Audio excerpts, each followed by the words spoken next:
Hey, good morning. Welcome to the Common Good Podcast. It's Tuesday, February 8th. And on Tuesdays, we get to talk a little bit of politics. So it's going to be an exciting day. Robb Ryerse, hunkered down somewhere outside of Fayetteville, Arkansas. Doug Pagitt here outside of Minneapolis.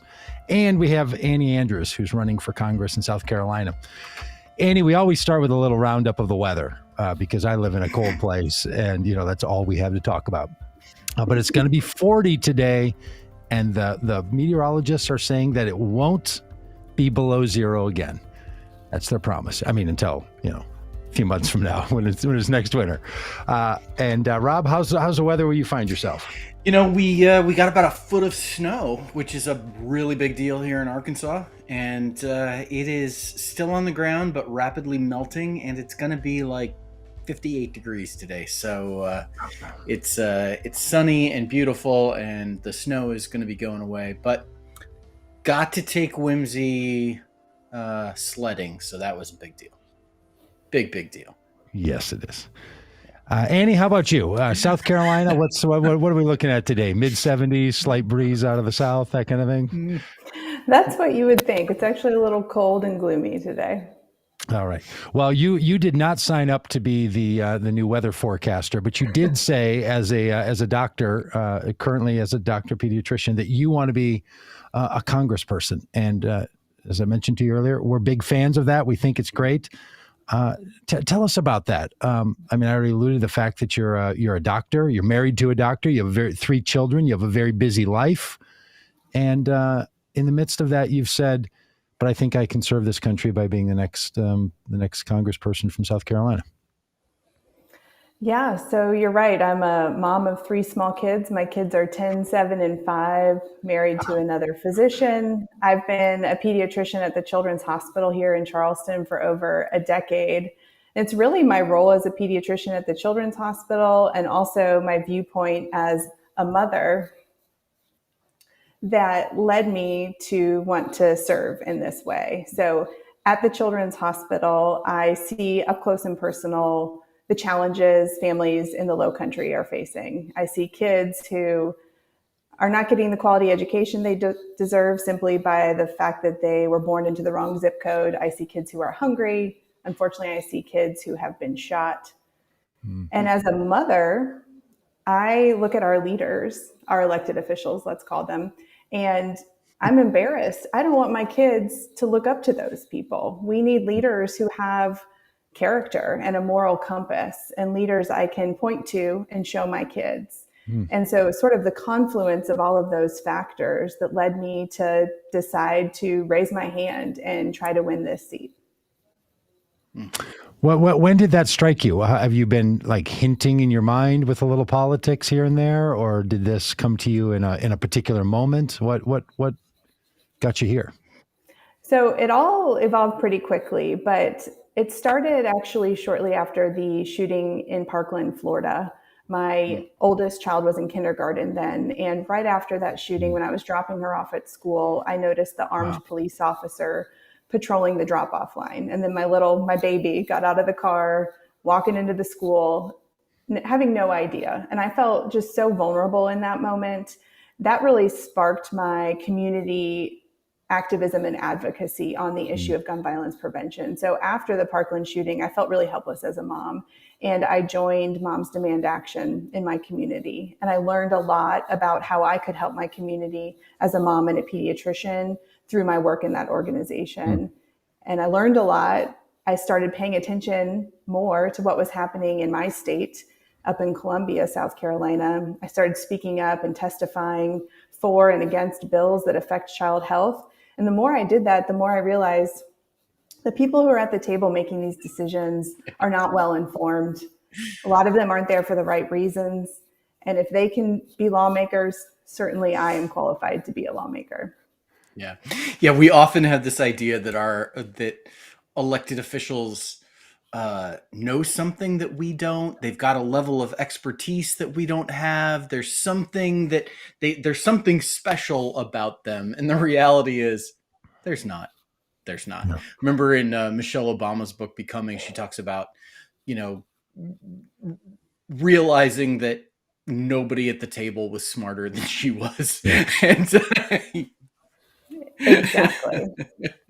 And the Yeah. thing that frustrated me so much was, especially with COVID, like not only do they not understand the problem, they're not trying to understand the problem. They're not seeking out expertise. And even so far as when expertise comes to testify in front of them, they ignore it. So they're not operating in good faith. But yeah, that part of becoming really stuck out to me too, really resonated with me. Yeah. So we're quite fascinated with like the moments of change that people have when they realize the common good is something that they don't just aspire to, but they're going to organize their lives around working toward in some way or the other, whether no matter what occupation they're in. And when someone thinks, "Hey, I think I want to run for office," for you at the federal level, or people that want to run at the state level or county level, or I guess even at the school board level, that negotiation that goes on in your mind. Can you bring us back into some of that? How that went? How many internal ping pongs you had back and forth of the thises and the that's? Can you just talk a bit about that whole process? Yeah, I'd be happy to. Like I said, it was sort of an accelerated time course from when the idea was first planted to when I decided to just go for it. But it was a lot of back and forth. The first conversation I had was with my mom, and she was like, I believe in what you're doing and what you're fighting for, and I'm so proud of you, but you've got small kids, and is this the right time to do this? So that I really, she's my most trusted advisor. So I took what she said very seriously.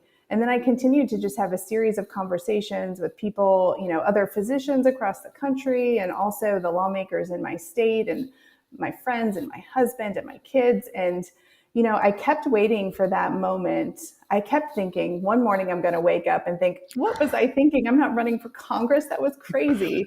But that just never happened. And I just kept I just have this internal drive to do this. I don't know, I don't really understand where it came from, but it's, wasn't going away. And, I'm very fortunate to have the privilege to have a husband who has a great job. And, I'm able to step back from my career a little bit to do this. I have the support of my parents and my husband and my kids. And so I'm very lucky to be in the position to even have had the opportunity to make this choice. But it was a lot of internal dialogue. And as a woman in medicine, I'm used to feeling imposter syndrome. Do I really belong in this room? Am I good enough for this?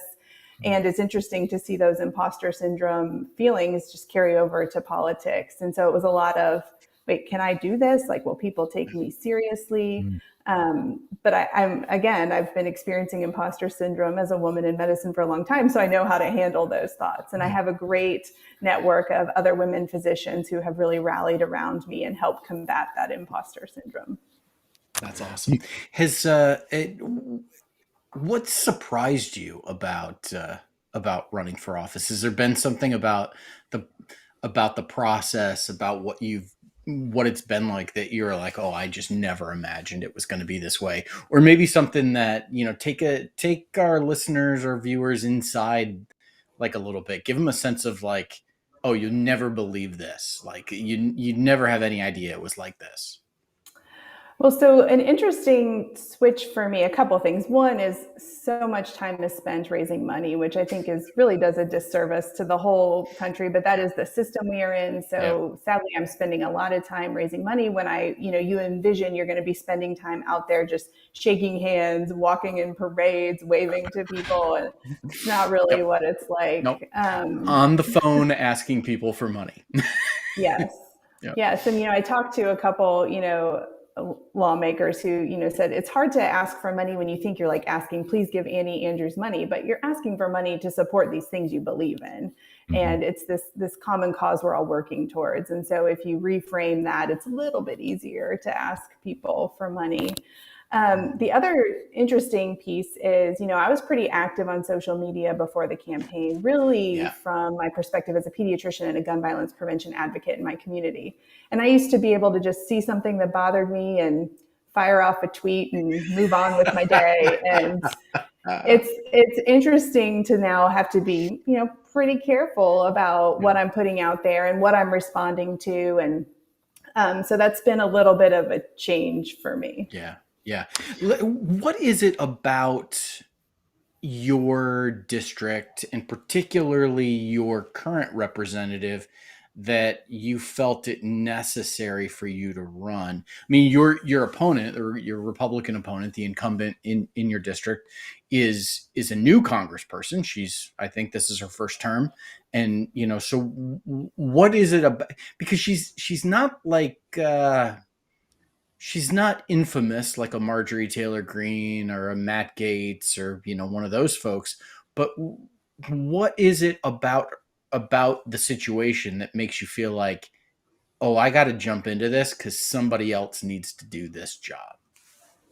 Yeah, so interestingly, she probably doesn't realize this, but my current congresswoman and I have met once before. I went to her office in Columbia with some of my Moms Demand Action friends and partners to talk about a bad gun bill. This was several years ago. And it was just me and a few other moms trying to have an honest conversation about our concerns for our kids' safety.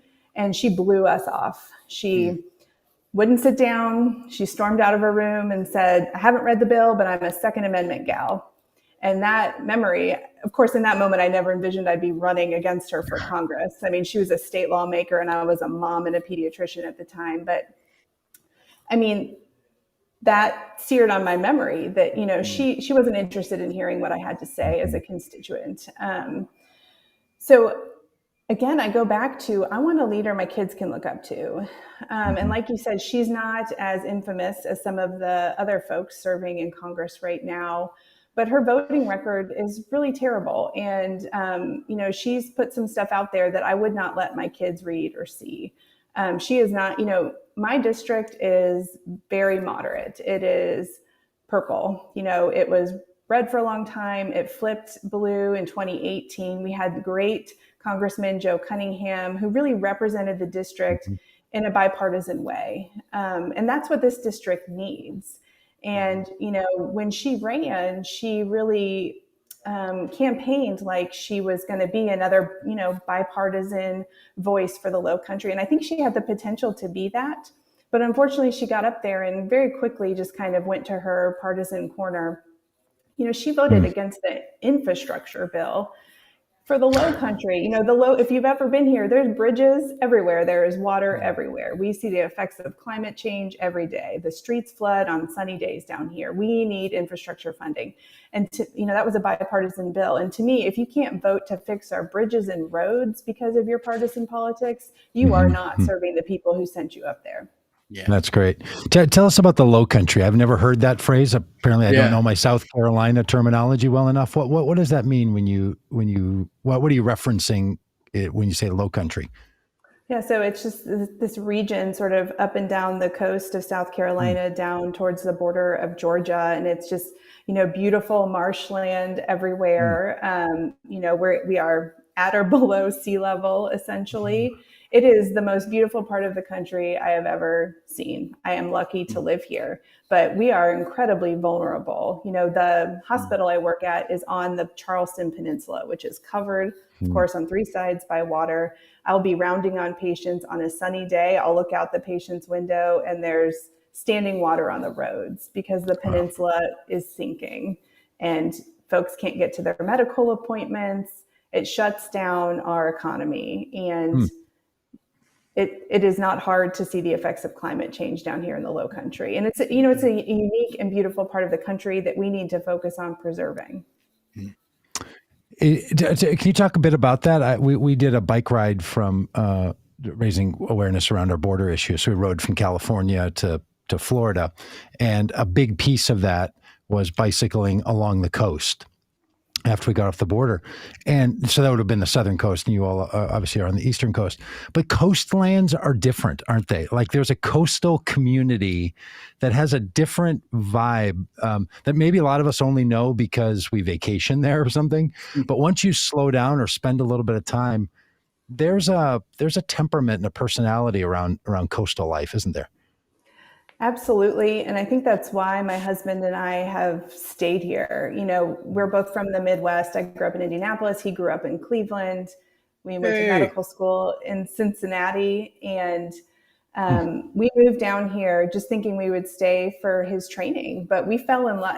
I remember he lived here a year before I did, and he would text me the views driving home from the hospital, the beautiful views of the coastline. And yes, there is just something about living near the water and being exposed to this natural beauty that it lowers my blood pressure. I know when I'm feeling stressed, if I make a point to drive out and walk on the beach, I will immediately feel more relaxed. So, that attracts a certain type of person to live in this area. People who are looking for that element of, that the outdoors to be a part of their life, that are really seeking a really true like work-life balance. And so I think that if you spend any time in the Charleston area in the Low Country, you will see it. It's a great place. So many friendly people, the same friendliness of the Midwest, but with this sort of the Southern charm. Yeah, and it's really just a great, great place to live. And at the same time, and this is what I was struck by when we spending more time there and not being there on vacation, you start to also realize that even living in paradise, things can be really hard on people. And it almost has a multiplier effect, right? Where like if you live where I do and you look outside and it's cloudy and snowy and cold, you think, I'm going to get to the sun and someday it's going to be better. But sometimes when you live in a beautiful place and you still have those struggles, it reminds you that like the structures have to change. You can't just change your location for a moment. That is such an interesting perspective. And I totally agree with you. And it made me think of this project I've done at work. So, people think about Charleston, South Carolina, and they think about the beauty and they think about the, Rainbow Row and these like pastel colored old traditional houses and the cobblestone streets and the horse-drawn carriages. But, a couple miles from that tourist part of the city is North Charleston. And North Charleston is plagued by violence, food deserts, poverty. And so we make it a point every year when we have our new pediatric trainees come, and they move from all over the country to work for 3 years at the Children's Hospital. And a lot of them have only ever known the Charleston that I just described, the beaches and, the old Southern culture. So we spend a whole day with them opening up their eyes to the real community that makes up Charleston. And that just a couple miles down the road, you have people living in extreme poverty, crumbling schools, no access to fresh fruits and vegetables. And so, yes, I love that beautiful part of Charleston, but you can't have that without addressing all those problems that everyone else is experiencing. Yeah. Yeah. Well said. Annie, can you give us a perspective as both a candidate for office and as a doctor, as a pediatrician, about where we're at in the COVID pandemic right now, and what sense you have about what policies could make a difference beyond just beyond, hey, everybody ought to get vaccinated and you ought to wear a mask. Do you have any sense of that intersection of being a doctor and a candidate for office? And can you talk to us about the pandemic from that intersection? Yeah, so I think, that's another one of the things that really drove me to get into this race is watching how politics was injected into this public health crisis. And I've said before that, if you went back in time to the very beginning of the pandemic, when we were all, listening to our public health officials, we all had this sense of community, I think, as a country that, we're facing this together. If we had introduced the concepts of, vaccination and universal masking right then, I think we all would have jumped on board because we had this like common sense of this enemy, which was the virus. But then very quickly we became, we started seeing each other as the enemy. And our leaders were not modeling appropriate public health responses. And as a physician, I know I speak that was said so tactfully. Sorry to interrupt, but that was fantastic. That's okay. Yes, so injecting bleach into your veins is not an appropriate public health response. But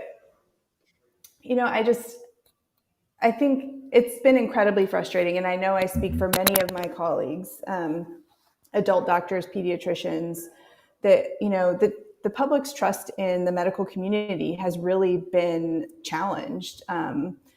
because of our elected officials modeling of that. And I see it every day. And, it's infuriating to me. I'll give you an example of a patient. I took care of a patient a couple months ago who has been in and out of our hospital for as long as I've worked there because she has a complex genetic condition. Against all odds, and with so much love and care from her family, she has survived well beyond we thought she would. And then a few months ago, she got admitted to the hospital with a very serious COVID infection. She ended up spending over a week in the ICU. She was very critically ill. And I was at her bedside talking to her mom, and, her mom was not vaccinated and the child was not vaccinated, this incredibly high-risk child. And, your initial response might be to be angry with the mom for making that choice. But that mom is a victim of the misinformation that's out there. She is a victim of people playing politics with public health. It's not her fault that she was, fed misinformation that led her to believe that the safer choice for her very vulnerable child was to not vaccinate her. And we almost lost this little girl. And it was heartbreaking. So these people who go on cable news and spread this misinformation or disinformation because it's going to get them donors or it's going to get them more followers on Twitter. Like, there are, in every community, in every children's hospital, every hospital across the country, there are people who are suffering, real life suffering because of that. And that, as a pediatrician, that just boils my blood. So I am optimistic, though, that this has led, it's not just me as a pediatrician who's decided to throw my hat into the ring. There are doctors and other scientists all over this country who are kind of done with what's happening, the intersection of science and politics. Well, I've worried since the start of all of this, so now it's approaching 2 years when we were starting to hear about it and thinking a little bit, do we have to do something different in our society? And the big worry 2 years ago was that we didn't want to overwhelm the health system. I'm sure you as a doctor can tell us about how overwhelmed the health system is. And it's getting even worse because people are leaving the health profession. They're not coming in. There's a backlog of nurses and nursing training. For someone to become a physician's assistant or a doctor takes so long and so much expense and so much recruitment that's not happening. I'm a little shocked, actually, that we haven't taken on an attitude to build out our health system. It's almost as if we said, this is the best health system we're going to have, so let's try to control disease to not overwhelm the health system, instead of spending these last 2 years. And even in the Build Back Better, there's really nothing in there to add 50,000 square feet to every hospital, to fund more nurses to be able to get through the project sooner. There seems to be nothing happening on the delivery side of the healthcare system. And there's so much messaging going on trying to prevent disease. So anyway, that's me talking there. Do you have any thoughts about that? Rarely do we get people who know politics as well as you do and medicine. Am I missing something, or is that really a crucial problem? It is a crucial problem. Our healthcare system has been incredibly strained because of the pandemic. And you're right, we have nursing shortages. I think probably in every community in this country, there's a nursing shortage. People are leaving that profession. Plenty of doctors are burnt out. They don't feel supported. The reasons they went into medicine are hard to see when you have patients yelling at you because you suggest that they get the vaccine. It's a really stressful time to be in healthcare. And, even before the pandemic, we had rural hospitals closing all over this country. Sure. We have so many people who fall into that gap of not qualifying for Medicaid, but not having access to private insurance. We have a mental health crisis that has only gotten worse with COVID. We have emergency departments that are full of people with opioid addictions because of our failures on policy at that level, and the mental health crisis and the gun violence healthcare crisis. So it is a hard time to be in healthcare. And you're right. I think that's also really interesting framing to say, we're talking so much about disease control, but why not bolster our healthcare system? And, I think that's a complex problem, but it's one that we are not addressing head on yet. Yeah. I mean, you probably have a lot on your agenda, but when you're a congresswoman, if you'd champion the 1 million nurses project and help the federal government help to fund and to create programs, because I mean, I don't need to tell you, you know how hard it is to get people through nursing school. I think there's like one nursing candidate accepted for every 150 applicants because there aren't enough spaces in nursing schools. And it just feels like, boy, that's the kind of thing you could solve at a federal level, right? Like you really could increase the amount of nursing schools. So it just, I don't know it. And then we just end up yelling at each other because we're not behaving well. And I do my fair share of that. And, you know, we really want people to get vaccinated, and, or we just talk about the insurance side, like if we would pay for healthcare some other way. But look, you start paying for healthcare for everybody on a Medicare for all kind of plan, which would be great, I think.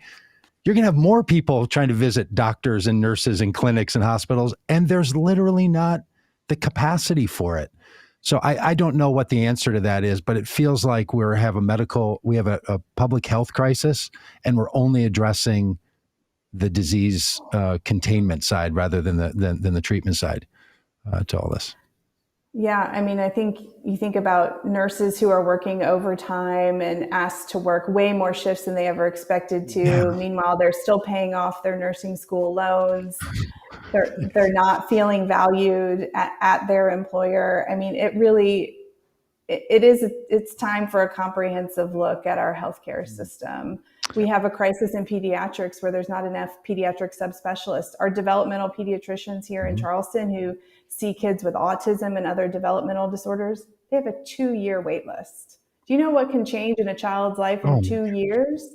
We have a crisis because these folks, you know, they're not going to do a fellowship if at the end of the day, like they're not going to make any more money than they would if they were a general pediatrician. So there's so many, I mean, that's why we need doctors and nurses in the room. We don't need just the insurance company and pharmacy company lobbyists writing our healthcare laws. We need people who have worked in the system.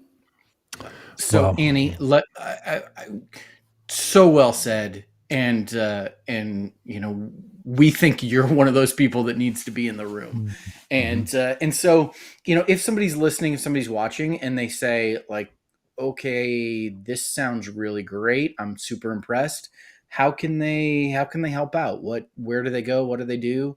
You know, this is shameless plug time. You know. Well, I love that. So my campaign website is drannieandrews.com. We launched our campaign back in November with this incredible launch video that I'm really proud of. So if people want to get a better sense of sort of who I am and what I stand for, watch that launch video. There's an opportunity to sign up to volunteer for our campaign, and you can volunteer from anywhere. We're going to need people to text bank and make phone calls. And so sign up to volunteer. Certainly there's a button there to donate to the campaign, as I said at the top, but you know, so much of this is dependent on our ability to fundraise. This is a very winnable seat. This is a seat that could help us determine who holds power in the House in 2022. I have a very vulnerable incumbent. We have a really strong campaign, and I think it's time for more doctors and other scientists to serve in government at all levels. And this is a great opportunity to take a step in that direction. Yeah. Well, congratulations. We think it's so great that you're running. We'd love to come help any way that we can. I'm sure other people would too. So thanks for running. Thanks for being with us today. Thank you for having me. All right, Dr. Annie Andrews, going to be the Congresswoman out of that Charleston area of South Carolina. See ya. The Low Country.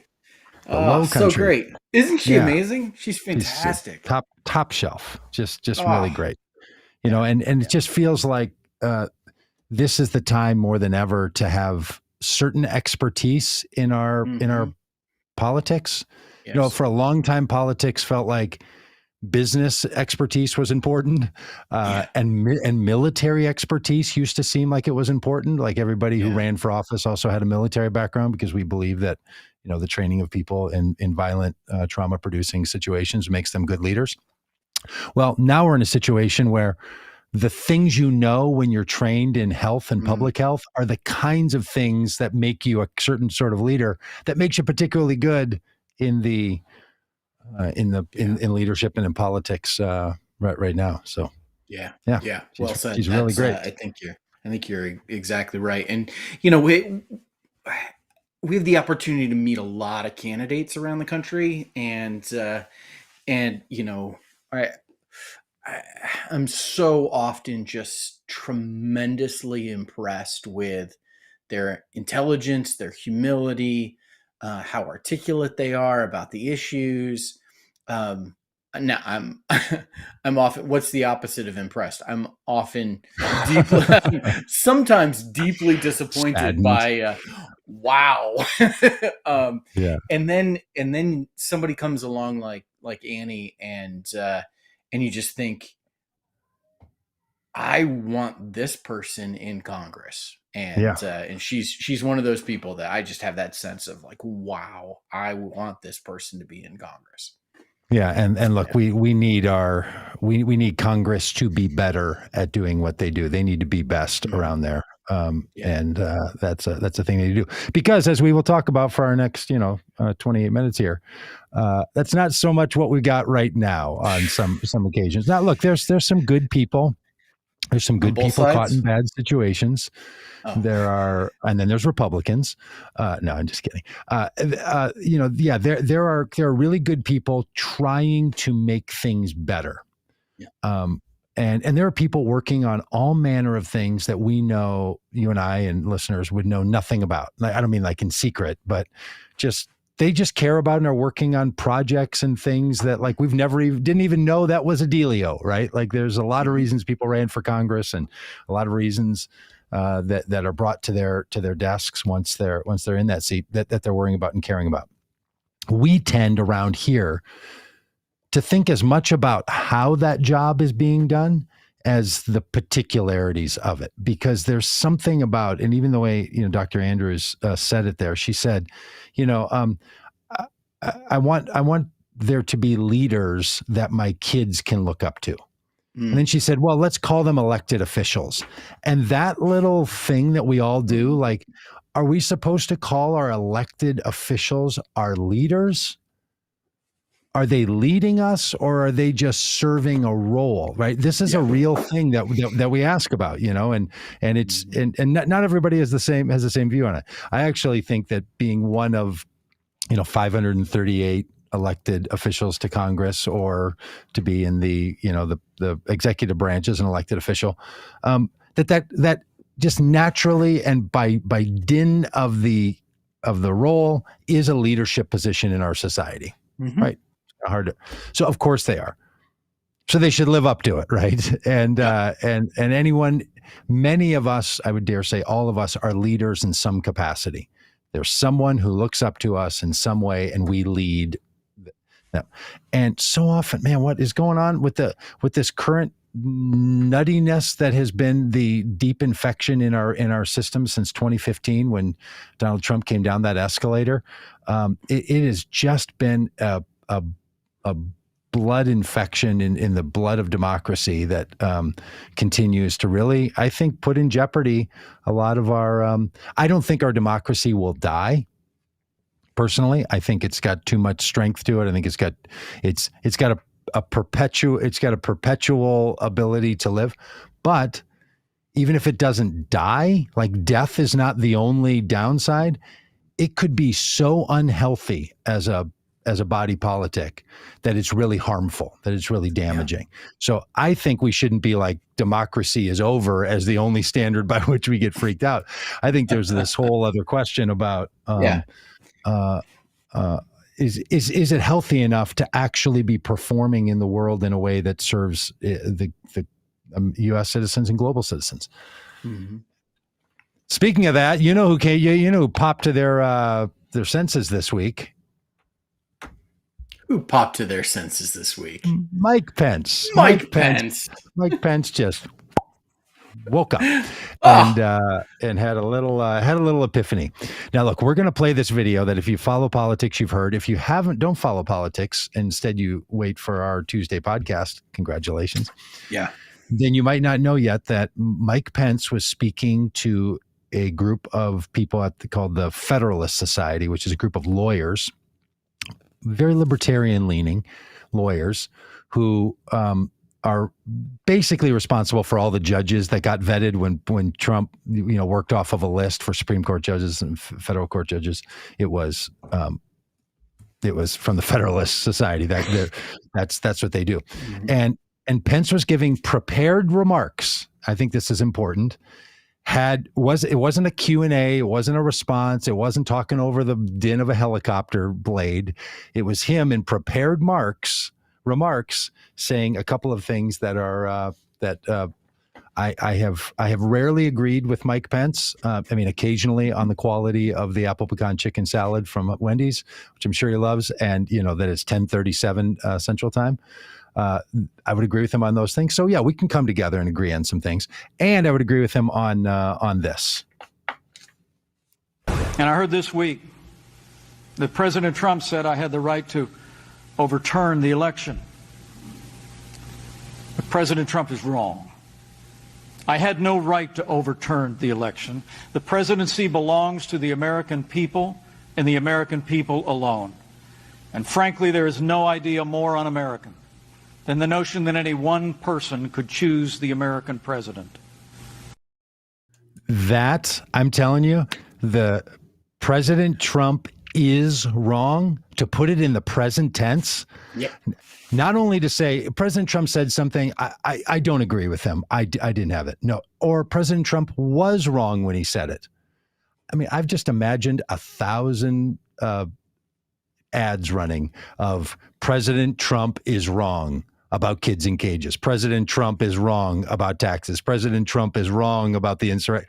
Like, just hashtag President Trump is wrong. There it is from Mike Pence, right? That kind of was just, I thought, good. Okay.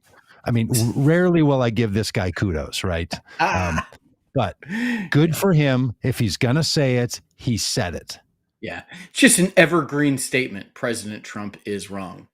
It's just always, it's just evergreen, just always there. It is what it is. I am that I am. President Trump is wrong. Just kind of sits there. It's just so amazing to me that Mike Pence feels compelled to say and has to say, and is noteworthy because it's controversial, that he said that no one person can overturn the presidential election, that a presidential election belongs to the American people. Like, when did this become controversial? Yes. When did this become the kind of statement that pits you against anybody in our country? And he even doubled down. You're right, because after he says President Trump is wrong, then he says, in fact, something like, there is nothing more un-American than the notion that one person will pick the president. He in one paragraph he said President Trump is wrong and it is un-American what he is saying. Now, you could try to parse his words and say, no, he pivoted to another comment and he was saying no one was asking Mike Pence to pick the president. All we were asking Mike Pence to do was to delay the certification, yada, yada, yada. But you don't follow up, President Trump is wrong, I had no right, and there's nothing more un-American. He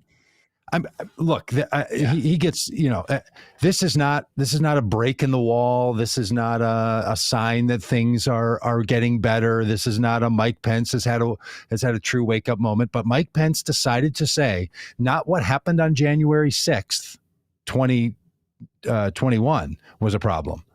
He was saying what President Trump said last week. I mean, the whole structure of that, when you're typing that section out and you're reading it ahead of time, you're like, and last week I heard President Trump say that I could overturn the election, and President Trump is wrong. In fact, I've never heard anything more un-American than that one person can pick the presidency. That is a statement that, I mean, the bromance is over. Yeah. Until Friday night, and then Don will call and Mike will say, oh, I knew you didn't mean it. And, they'll get a little thing going maybe a week from now around Valentine's Day. And they'll Lindsey Graham it right back together. They'll McCarthy it right back to Mar-a-Lago. I'm sure, he's being reeled back in, but good for him, at least in that crowd. At least if you're two-faced, you're not just one-faced. So if he's going to say one thing to the Federalist Society and another thing to Trump, well, I'd rather have him say at least one thing publicly. So, we're it's slightly better off because that thing was said out loud by that guy. yeah. I think a lot of us are at the point where the fear that we have when it comes to this stuff is we keep waiting for that moment when people are going to wake up and they're going to see, and this long national nightmare is going to be over. And, we thought that, okay, well, Trump wins or Biden wins the election and the long national nightmare is over and we're good. Trump's hold on the country, Trump's hold on the Republican Party is going to be loosened, that there's going to be one of these moments that is a watershed moment. And, we wait for Mitt Romney, or we wait for, Jeff Flake, or we wait for now Mike Pence to say the thing that's is finally going to, break that grip and wrest everything free from the clutches of Donald Trump.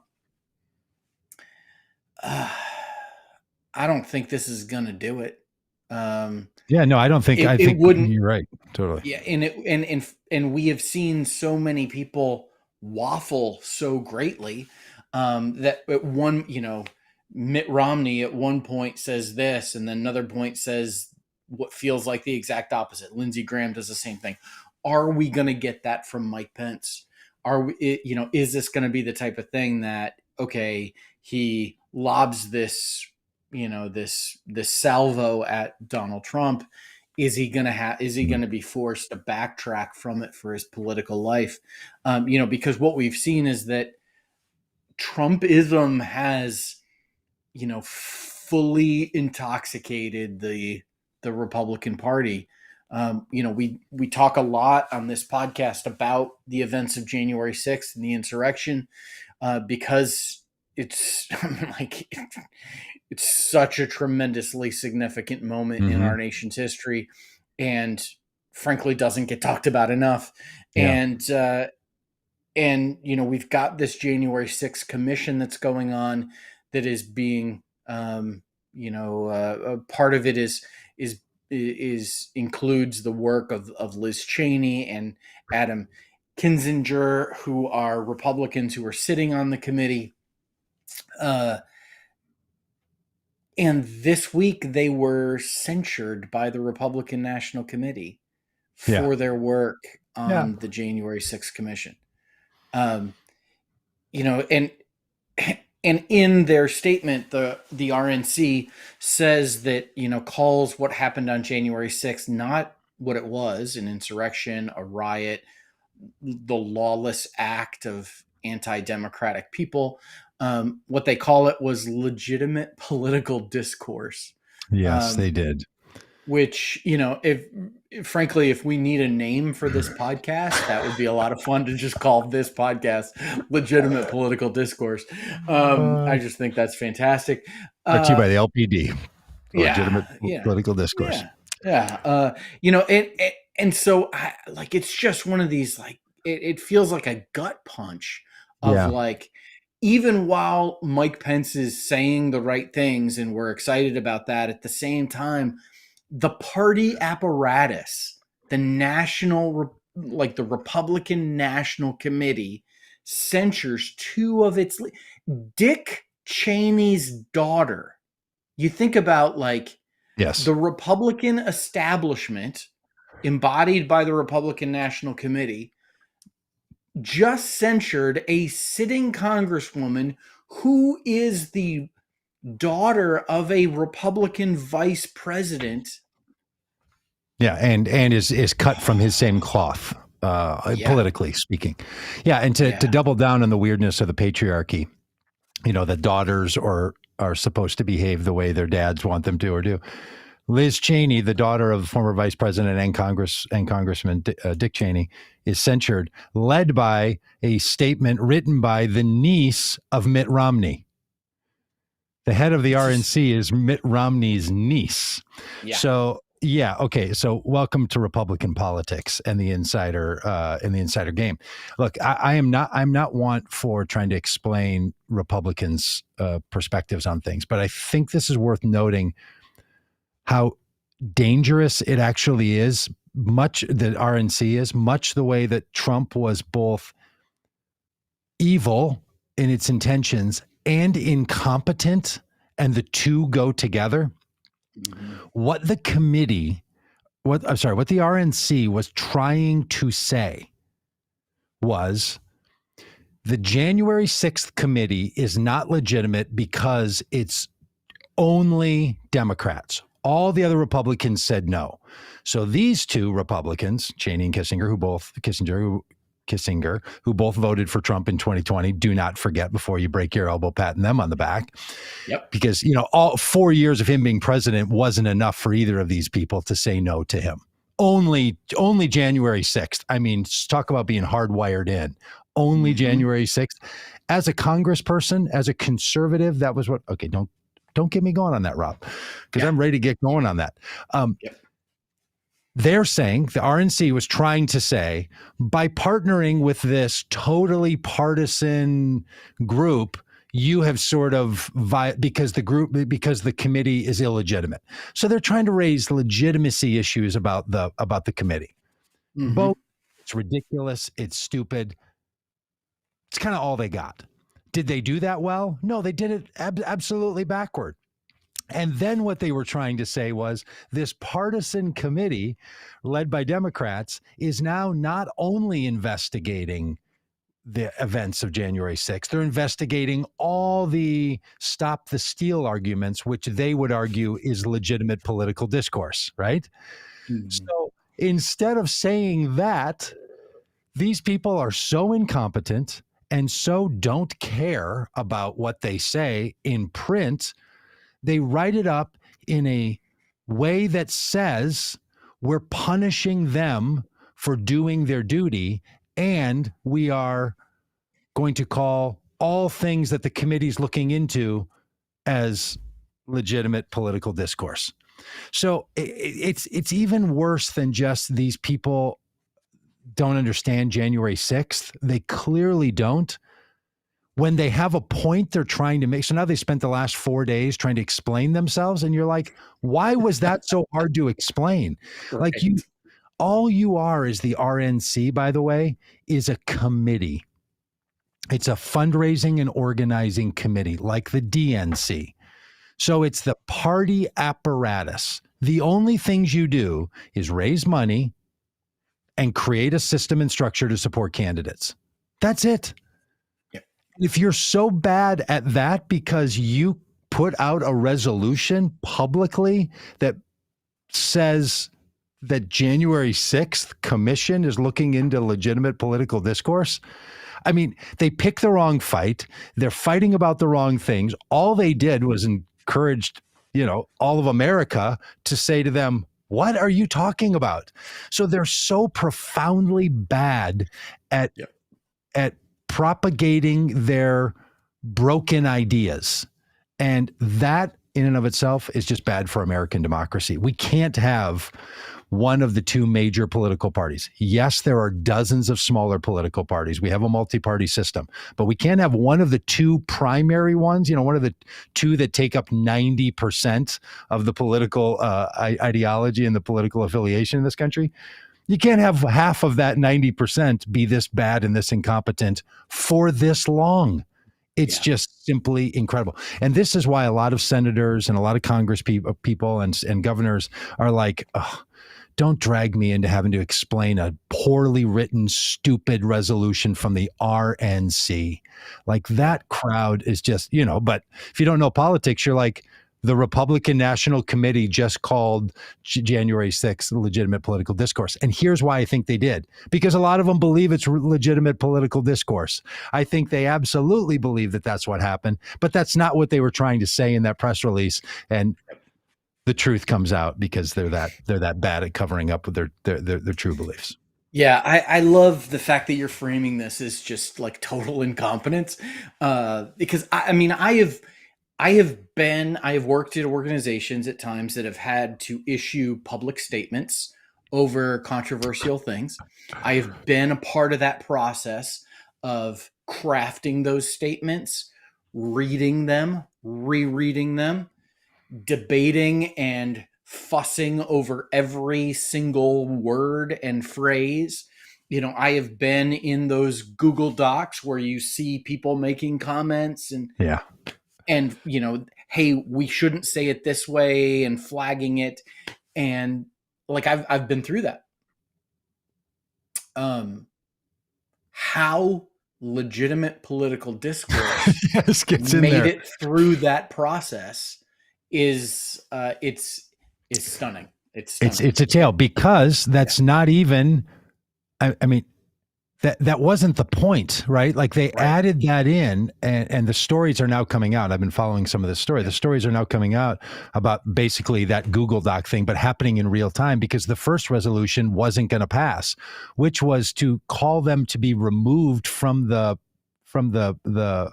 Republican gaggle, to have what's that? Caucus. To have them the caucus. Thank you. To have them kicked out of the caucus. That's what they like. That's also just a stupid idea. Like, all of this is just ridiculous. Right. Like, what? There is no means by which any national political committee should be saying anything about January 6th other than it was wrong. We have to get to the bottom of it. Yep. Right. Yeah. Or Absolutely. we already know, this is what, Mitch McConnell said. We all knew what happened. We were all there. So there's nothing to look into here. We already know.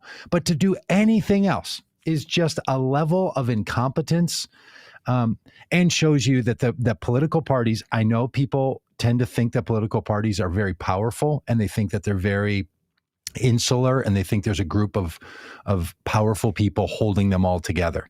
No. This just reminds you they're not. Yeah, exactly.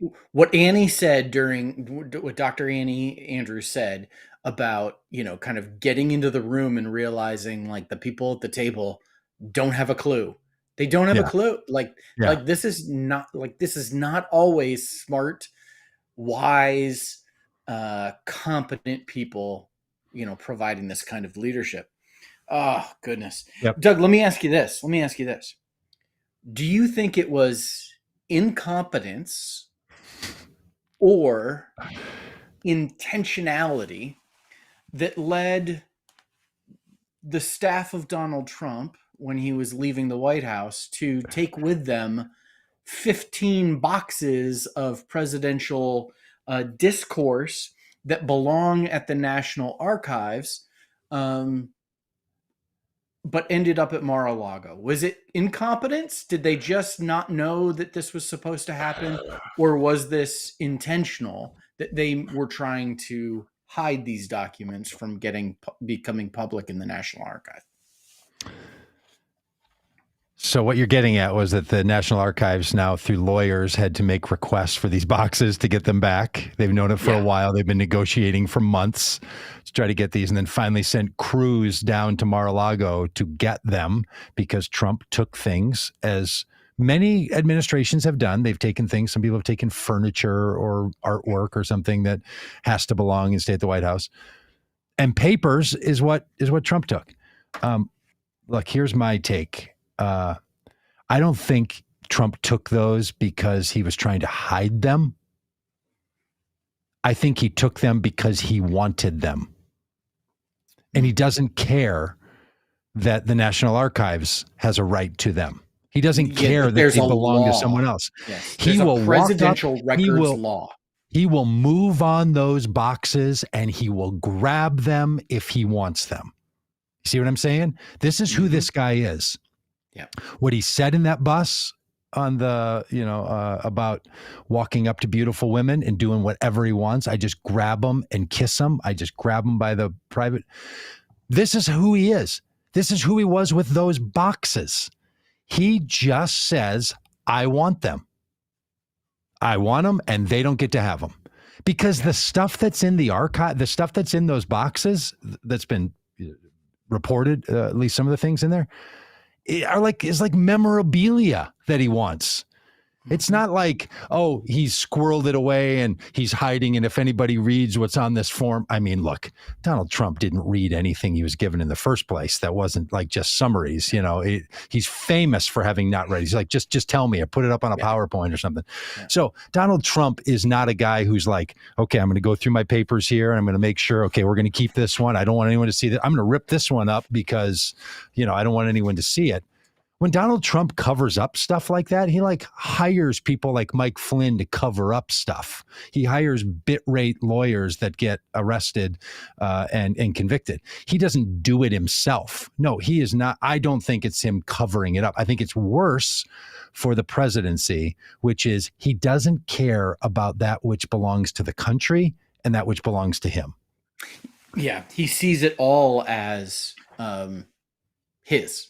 And you yes, know, and you know, maybe, I mean, just the funny thing about this is that included in these boxes are the what Donald Trump referred to as the love letters from Kim Jong Un, who, you know, he originally had a very rocky relationship with. He used to call the little rocket man, and then you know, we thought we were going to war with North Korea at some point, and then, you know, he got all cozy with the little rocket man, and Kim Jong Un became, you know, his best friend on the global stage, and they wrote what Donald Trump referred to as love letters back and forth.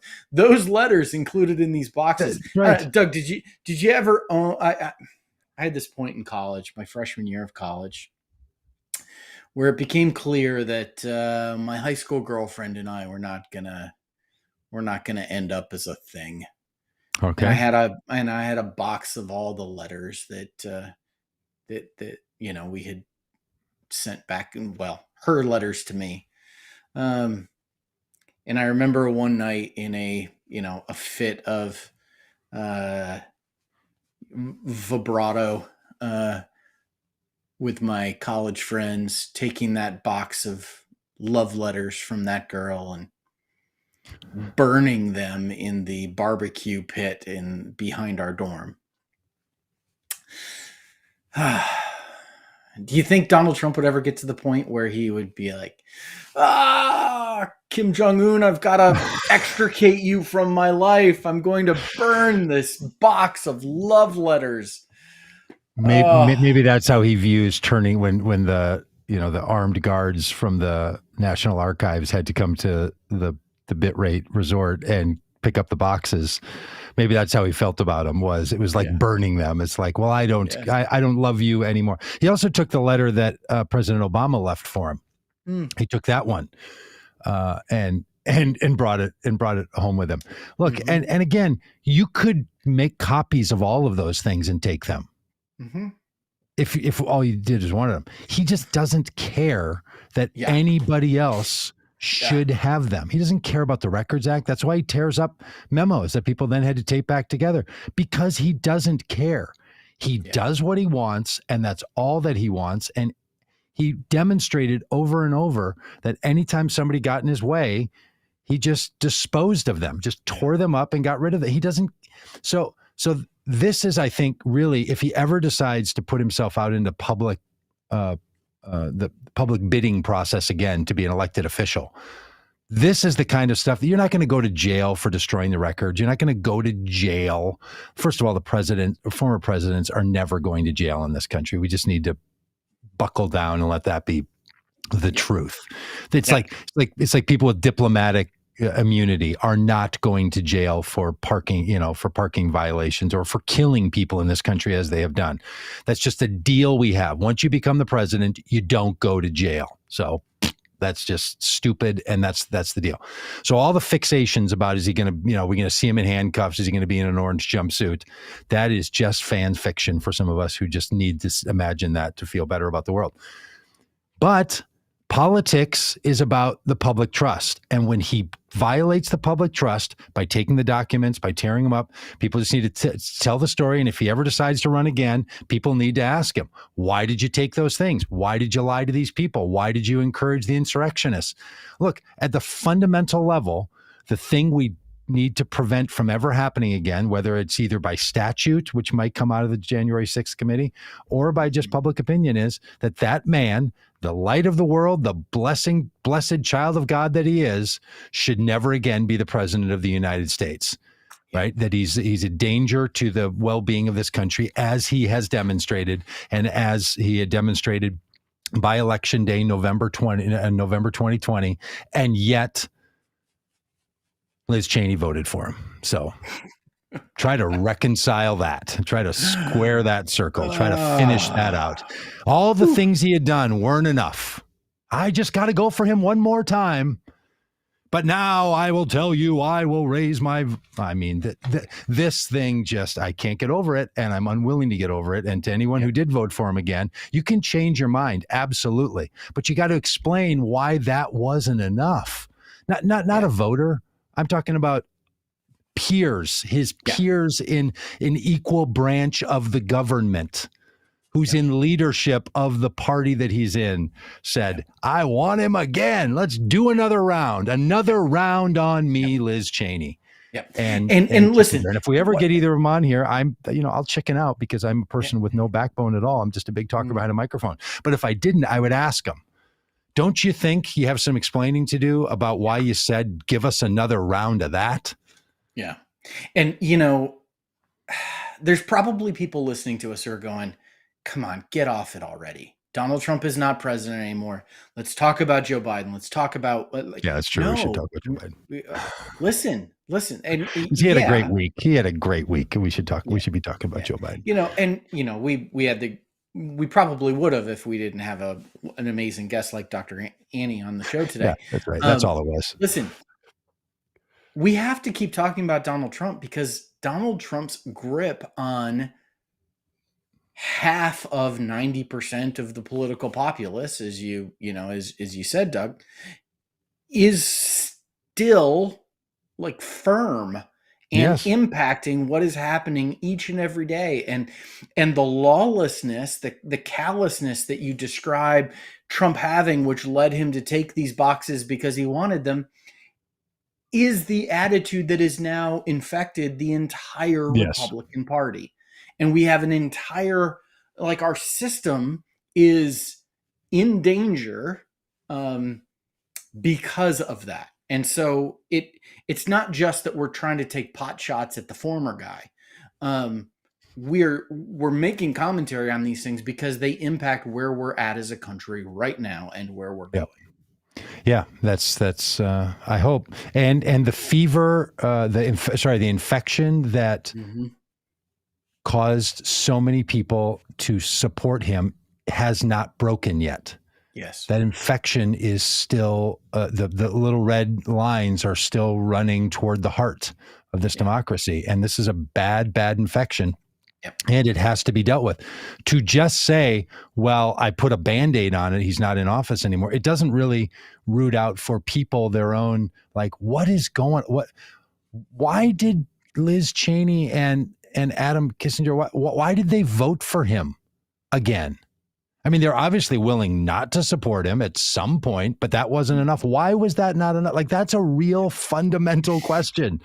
And it's fair enough to say, well, I would rather have his policies and his shenanigans than Joe Biden's policies and Joe Biden's non-shenanigans. But I do have to, I got a hard stop today. I like that phrase when people use that in a meeting. Oh, I got a hard stop at 11. I got a rolling stop somewhere around 11:30, maybe 11:45. Yeah, I'll just jump out while we're rolling. We're already at 11:05. So I'll just jump out while we're rolling. People always say that too. They always bring the hard stop up just after the moment when the thing, at least in my experiences with people. But Joe Biden did have a good week. You just see how the political winds, those of us who follow this stuff back and forth, it's like watching a sporting event, and in the middle of the action, you're like, oh no, a bad thing's happening right now. Just give it a minute. It made me feel a little better this week that a few things are going to clear the air, especially COVID and some spending, and Democrats figuring out how they're going to be together come November. That might, things might be just barely okay after the November election. Mark this date and look back at it. Yeah, you're just smirking. You can't even see it. You just think you're like a guy that's already seen the movie, and I'm sitting here saying maybe, just maybe, it's going to work out. And you're like, no, I've seen it. I've been down the road. All right. Well, producer Dan, anything from you? No. No. It was great. Nothing at all. Okay. I mean, I could rant for another half hour, but you've got a hard stop. So I got 7 minutes ago. I got a hard stop 7 minutes ago. I'm really in trouble here. All right, Rob, anything else from you? Hey, well, I would just say this. Oh, comments. We should do comments. Head over to Dr. Annie's website and throw a couple ducats her way. She's the kind of person we need in Congress. What'd you call them? Ducats. Ducats. throw a couple of ducats. All right. Okay. So David, Barbara, Rachel, Keith, Tony. Hey, Dan, can you put Jimmy Hammond's Jr. His comment up? Just for Hey, love you guys. Love your show. Recently discovered you guys. Blessing to you all. Thanks for having these intelligent conversations. Well, he's gotten lucky on the times he's tuned in, huh? Keith, who's apparently a new listener today. Yeah. Anyway, Rachel from Ohio, as always. Thanks for all your comments. And if you just listen to the podcast, nothing wrong there. But please don't listen on Spotify. We're doing what we can to try to, I just don't want to pay Joe Rogan. I don't want to pay Joe Rogan, and that's how it works. You pay Spotify, and they then give the money to Joe Rogan. And I just think Joe Rogan should say everything he wants. He should turn on his mic and just talk, and no one should ever tell Joe Rogan to stop talking. Yeah, they should tell Joe Rogan to stop. I discovered being paid. I discovered on Sunday what actually leverage I have over my two college-age children. Oh. When I suggested to them that I had Googled, Spotify versus Apple Music, and was thinking about taking our family Spotify membership over to Apple Music instead. And my two college-age children freaked out at the thought of losing Spotify. And so everybody's I feel got like the price. Everybody's got their price. I know. I feel like I finally found the thing that can influence them now. I'm going to threaten to cancel Spotify. And that will, Well, and what's beautiful about that is these are adults. These are people of age to join the military and wreak havoc and destruction across the planet. And yet, if you cancel Spotify, their world is over. They could have a Spotify account, but they've got playlists. Free. They've got saved things. The whole world. Can't you import it from yours into your new account? I'm sure there's a way. They could even have a free one. Now, would they have to listen to ads? Yes. And then that ad revenue pays Joe Rogan, or they'd have to pay Joe Rogan personally with their debit card every month. So, yeah, they're in a tough spot. That's why I'm trying to quit too, but it's hard. It's hard to quit Spotify. Yeah. Just can't quit you. Yeah, it's, like Donald Trump and Kim Jong Un. What's the what's the name of the CEO of Spotify? His last name is Eck. Is it Peter Eck? Okay, for this joke, it's Peter Eck. Oh no! I heard this week that Peter Eck said you can't silence Joe Rogan. Peter Eck is wrong. That's my Mike Pence. Boy, that really landed on a. That fantastic. We should have really honored the hard stop. Yeah. Peter Eck is wrong. Peter Eck is wrong. Just declarative.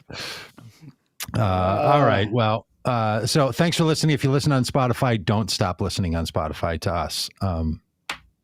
I don't know, or do. I don't know. Or do. Who cares if you're listening on Spotify? You've follow already, your conscience. Yeah. Follow your conscience. That's gotten you just to where you want to be. So yeah, just keep that one up. But we will see you tomorrow. Dan, who do we have tomorrow? Do you remember on our faith conversation? I don't have to look up on our spreadsheet.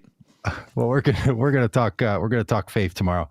And by the way, you're listening to this podcast generates $0 for any of us. This is all just a gift to you. So we're not like the others. So glad to have you around. But tell your friends and go over to YouTube, would you? And just subscribe to our channel. We're trying to get to a magic number, which we should have been to a week ago. We're not there yet. So we've got some catching up to do. All right. So we'll see. Talk to you tomorrow.